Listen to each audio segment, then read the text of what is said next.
Hi hello welcome to Telugu 360. This is Pragna. So ఇవాళ మనతో ఎవరున్నారో తెలుసా? అసలు ఎలాంటి ఎక్స్పీరియన్స్ లేదు, బట్ ఫస్ట్ సినిమాతోనే 2 నేషనల్ అవార్డ్స్ని అయితే గెలుచుకున్నారనమాట. బట్ ఆయన కూడా చాలా సింపుల్గా ఉంటారు. ఆయన మరెవరో కాదు, యదువంశీ గారు. సో ఆయన అడిగి తెలుసుకుందాం అసలు ఈ మూమెంట్ని ఎలా ఎంజాయ్ చేస్తున్నారు అనేది. హాయ్ అండి, ఎలా ఉన్నారు? బాగున్నాయండి. ఫస్ట్ ఆఫ్ ఆల్ కంగ్రాచులేషన్స్ అండి మీకు. Thank you so much. అంటే ఫస్ట్ మూవీకే 2 నేషనల్ అవార్డ్స్ని మీరు మీ ఖాతాలో వేసుకున్నారు. సీరియస్లీ అది చాలా మందికి బ్లెస్సింగ్ ఉంటుంది. ఆ బ్లెస్సింగ్స్ లో మీరు ఒకరు. సో ఈ ఎంజాయ్మెంట్ ని ఎలా ఫీల్ అవుతున్నారు? అంటే చాలా హ్యాపీగా ఫీల్ అవుతున్నానండి. ఈ సినిమా చేసినప్పటి నుంచి ఒక గట్ ఫీలింగ్ సంథింగ్ ఏదో అచీవ్ చేస్తుందని చాలా బాగా నమ్మాం. బట్ ఆ నమ్మకం నిజం అవుతూనే వచ్చింది. ప్రతిసారి అన్ని అవార్డ్స్ సొంతం అవుతున్నాయి. బట్ నేషనల్ అవార్డ్ అనేది చాలా ప్రెస్టీజియస్ థింగ్. ఇది రావడం చాలా ప్రత్యేకం. అందులోనూ ఫస్ట్ సినిమా, అందరం కొత్త వాళ్ళం. నిహారిక గారి ఫస్ట్ సినిమా, రుద్రవీణ తర్వాత రుద్రవీణకి నాగబాబు గారికి నేషనల్ అవార్డు వచ్చింది. మా నిహారిక గారు కూడా తన ఫస్ట్ ఫిల్మ్కి బెస్ట్ ఫిల్మ్ అవార్డు వచ్చింది. అది ఇంకా సంతోషంగా ఉంది. దాంతోపాటు లడ్డు కావాలని ఆయన అన్నట్టు 2 లడ్డూలు వచ్చాయి. అది మేకప్కి మాకు రవికుమార్ గారికి రావడం ఇంకా హ్యాపీ అనిపిస్తుంది. ఎందుకంటే చాలా కష్టపడ్డారు ఆయన, వాళ్ళ టీం అంతా కూడా. మా కుర్రోళ్ళందరినీ 18 yearsకి 30 yearsకి చూపించడానికి వీళ్ళ ట్రాన్స్ఫర్మేషన్ ఎంత ఉందో, వాళ్ళ లుక్ చేంజ్ చేసి వాళ్ళ లుక్ని ఎలా మేనేజ్ చేయాలి, హెయిర్ కానీ మేకప్ కానీ లుక్స్ కానీ చాలా కష్టపడి గ్రౌండ్ వర్క్ చేశారనమాట. అండ్ వీళ్ళందరి కష్టానికి, రవికుమార్ గారి కష్టానికి రవికుమార్ గారు deserves this award. At the same time Niharika గారి కష్టానికి, నిహారిక గారు నమ్మిన విధానానికి, కొత్త వాళ్ళని ఆవిడ సినిమాకి మాకు అందరికి రావడం కూడా యాక్చువల్ గా నేషనల్ అవార్డు రావడం అనేది it's not a small thing. So మీరు నిన్నటి నుంచి నాకు తెలిసి టీవీకి అలానే అతుక్కొని పోయి కూర్చొని ఉంటారు ఆఫ్టర్ 5. సో ఆ టైంలో మీకు ముందే తెలుసా ఇట్లా నేషనల్ అవార్డు వస్తుంది అని, లేకపోతే టీవీలోనే డైరెక్ట్ గా చూసి అనౌన్స్మెంట్ అప్పుడే తెలిసిందా?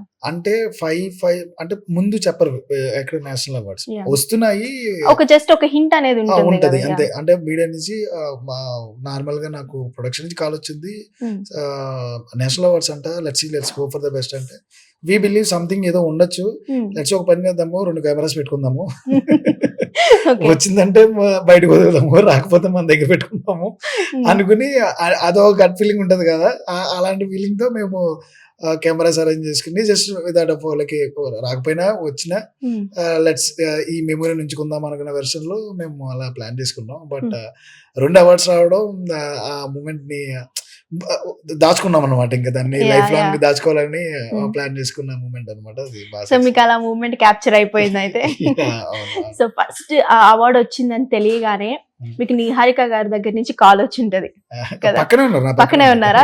అసలు ఎలా ఫీల్ అయ్యారు నిహారిక గారు? ఐ థింక్ అందరూ చూసే ఉంటారు, చాలా ఎక్సైటెడ్ అయిపోయాం అందరూ, అరుపులు చుట్టుపక్కల ఉన్న అక్కడక్కడ పక్కపక్కల కొంతమంది ఆర్టిస్టులు అవైలబిలిటీ ఉంటే వాళ్ళందరూ కూడా వచ్చారు ఆ మూమెంట్ మేము సెలబ్రేట్ చేసుకోవడానికి. సో ఇంటికి రాగానే మీ నాన్నగారు, నేను వీడియో చూసాను, అసలు ఫుల్ చిన్న పిల్లల్లాగా ఎగిరి గంతేసేసారు అనమాట. సో రాగానే ఫస్ట్ అసలు మీకు ఆ అఫెక్షన్ ఎలా అనిపించింది? అది మాటలో చెప్పలేదు. దాన్ని కూడా భద్రంగా వీడియో తీసుకున్నాం. నేను అప్పుడే అయిపోయి నైట్ 10 అరౌండ్ 10:30 అరౌండ్ అనుకుంటా అన్ని ఫినిష్ చేసుకుని మొత్తం మీటింగ్స్ అన్ని జస్ట్ ఇలా లోపలికి వస్తున్నప్పుడు మా ఆర్టిస్ట్ ఒకరు నాతో పాటు వచ్చారు. తను అనే వీడియో తీస్తాను అన్న, నాన్నలలో రియాక్ట్ అవుతారు చూద్దాం. సరే అన్నాను. సడన్ గా మా నాన్నగారు రాగానే ఫుల్ ఎమోషనల్ గా, మా అమ్మగారు ఫుల్ ఎమోషనల్ గా, నైస్ మూమెంట్. ఇప్పుడు 15 లక్షల వ్యూస్ 16 లక్షల వ్యూస్ వచ్చినాయి, మా నాన్నగారికి ఫుల్ ఫ్యాన్స్ వచ్చారంట. అసలు నిజంగా ఇప్పుడు మీకంటే మీ నాన్నగారు సెలబ్రిటీ అయిపోయారు. సీరియస్లీ అసలు ఎంత చిన్న పిల్లల్లాగా రాగానే చెప్తున్నారు. రాగానే నువ్వేం చేస్తావు నాకు తెలీదు, నేను అర్జెంట్ గా బరీ సినిమాలో ఉండాలి, నేను ఎక్కడ దొరికి పెట్టాలి నువ్వు అంటున్నారు. అది డిమాండ్ రిక్వెస్ట్ నాకు అర్థం కాలేదు. ఆడిషన్ అయితే చేయమన్నాను నేను. మీ నాన్నగారికి కూడా ఆడిషన్, ఎవరికైనా సరే తమ్ముడే ప్యాకెట్ అంటాం. ఆడిషన్ అయితే చేయాలని చెప్పాను నేను. చూద్దాం మరి ఆయన ఏమన్నా ఆడిషన్ లో సెలెక్ట్ అయితే మరి నెక్స్ట్ సినిమాలో మరి పెట్టుకుంటా. సో అంటే ఈ మూవీకి ముందు మీరు ఎక్కడ కూడా వర్క్ ఎక్స్పీరియన్స్ లేదు, షార్ట్ ఫిల్మ్ ఒకటి చేశారు. సో డైరెక్ట్ గా ఈ మూవీకి నిహారిక గారిని ఎలా ఒప్పించారు మీరు? అది నిజంగా నన్ను కాదండి, నిహారిక గారిని చాలా మంది అడిగారు. ఆవిడ ఎప్పుడు చూసినా ఏమో నమ్మాను అంటారు ఆవిడ. సింపుల్‌గా చెప్పేస్తారు. అది చాలా పెద్ద థింగ్ మాకు. హ్మ్. ఎందుకంటే ఎవరు నమ్మలేదు. ఇలాంటి కథ పట్టుకుని 11 మంది హీరోలు, పెద్ద బడ్జెట్‌లు, అంతమంది జనాల్ని వాడాలి. హ్మ్. I don't have any past experience. హ్మ్. టీమ్‌లో ఉన్న వాళ్ళు ఎవరు కూడా స్టార్‌లు కాదు. Even from technicians, from cost and crew ఎవ్వరు పెద్ద పెద్ద వాళ్ళు ఎవరు లేరు. అలాంటప్పుడు ఒక అమ్మాయి ఫస్ట్ సినిమా, తను వెంచర్‌లో ఫస్ట్ సినిమా చేస్తున్నప్పుడు రూ. 1,00,00,000 2,00,00,000 అందులో చేయాలి. లేదంటే ఒక పెద్ద డైరెక్టర్‌ని తీసుకొచ్చి ఒక పెద్ద సినిమా చేయాలి. ఏమో తెలీదు. దేవుడు వచ్చి ఆవిడని ఒప్పించినట్టు ఓకే. సింగిల్ సిట్టింగ్‌లోనే ఒప్పుకున్నారు ఆవిడ. హ్మ్. చేద్దాం సినిమా అని. వెంటనే ఆహ్, బడ్జెట్స్ పెరుగుతున్నా గానీ అదే సపోర్ట్‌తో, హ్మ్. లేదు నాకు సినిమా కథ మీద నమ్మకం ఉంది, మీ మీద నమ్మకం ఉందని ఎప్పటికప్పుడు మమ్మల్ని పుష్ చేస్తూ ఇదిగో ఈరోజు ఇక్కడి వరకు రావడానికి కారణమయ్యారు. యాహ్! ఇప్పుడు నరేషన్ అప్పుడు మీరు నరేట్ చేస్తూ ఉంటారు కాబట్టి, నిహారిక గారికి ఒక ఎలిమెంట్ బాగా నచ్చుంటుంది. సో, అక్కడ ఎక్సైట్ అయ్యుంటారు. సో, ఆ ఎలిమెంట్ ఏంటి మూవీలో? మూవీ ఆల్మోస్ట్ అందరూ చూసారు కాబట్టి, ఇప్పుడు మీరు చెప్తే ఇప్పుడు మళ్ళీ వెళ్లి చూస్తారు. ఏమో నాకు మొన్న నేను ఎప్పుడో ఒకసారి ఇంటర్వ్యూ చేశాను. నేను కథ చెప్తున్నప్పుడు సినిమా చూపిస్తాను హ్మ్. అని చెప్పారు నిహారిక గారు. అందరూ చాలా మంది చెప్తుంటారు, బాగా చెప్తాను కదా అని. బట్ ఆవిడ చెప్తుంటే నాకు అనిపించింది, నేను సినిమా ఆల్రెడీ చూపించాను ఆవిడకి. ఆవిడ చూసేసారు. హ్మ్. అది నేను ఎలా ఫీల్ అయ్యానంటే, ఫస్ట్ హాఫ్ నేను చూపించిన తర్వాత ఓకే లాక్ అన్నారు అంతే. నేను ఏమైనా చేంజెస్ చెప్తారేమో అనుకున్నాను. హ్మ్. లేదు లేదు అది తెలుసు కదా మనందరికి, మీరు చెప్పింది తీసేశారు చాలు అన్నారు. హ్మ్. సో నాకు తెలిసి ఆవిడకి ప్రతి మూమెంట్, ప్రతి సీను ఆవిడకి బాగా నచ్చింది. అందుకనే షీ బిలీవ్డ్ ఇన్ ఇట్. హ్మ్. అంత బడ్జెట్స్ అయినా గానీ ఎక్కడ వెనకడుగేయలేదు. అంతే. సో, ఇండస్ట్రీ నుంచి మీకు ఎవరి దగ్గర నుంచి కాల్స్ వచ్చాయి? Appreciation calls. అంటే ఆఫ్‌కోర్స్ కొణిదెల ఫ్యామిలీ నుంచి వచ్చుంటాయి. బట్ ఇంకెవరి దగ్గర నుంచి వచ్చాయి? అంటే పెద్దగా నాకు ఫస్ట్ వచ్చింది మా వరుణ్ అన్న దగ్గర నుంచి. అది కొంచెం పెద్ద కాల్ అంటే నాకు అక్కడి నుంచే వచ్చింది.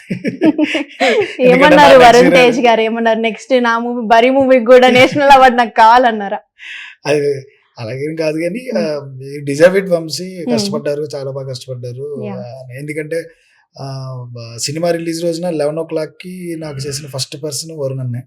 Super. What ever it is, cinema ఏదైనా అవన్నీ, నువ్వు చాలా మంచి డైరెక్టర్ అవుతావు వంశీ అని చెప్పేసి జస్ట్ అలా 30 సెకండ్స్ మాట్లాడేసి పెట్టేశారు నాతో. మళ్ళీ తర్వాత అంత పెద్ద కాల్ నాకొచ్చింది అంటే అన్న దగ్గర నుంచి. మిగతా కాల్స్ చాలా మంది దగ్గర నుంచి వచ్చినాయి నాకు. హ్మ్. బట్ వరుణ్ అన్న కాల్ స్పెషల్ కాల్ అనమాట. అంటే ఇండస్ట్రీలో ఉన్న పెద్దవాళ్ళు నాకు ఎవరైనా కాల్ చేశారు అంటే, పెద్ద అది జనాన్ని పక్కన పెట్టి అది స్పెషల్ కాల్. మీకు స్పెషల్ కాల్ అది. అవును. యాహ్! సో, 'బరీ' ఎంత వరకు వచ్చింది?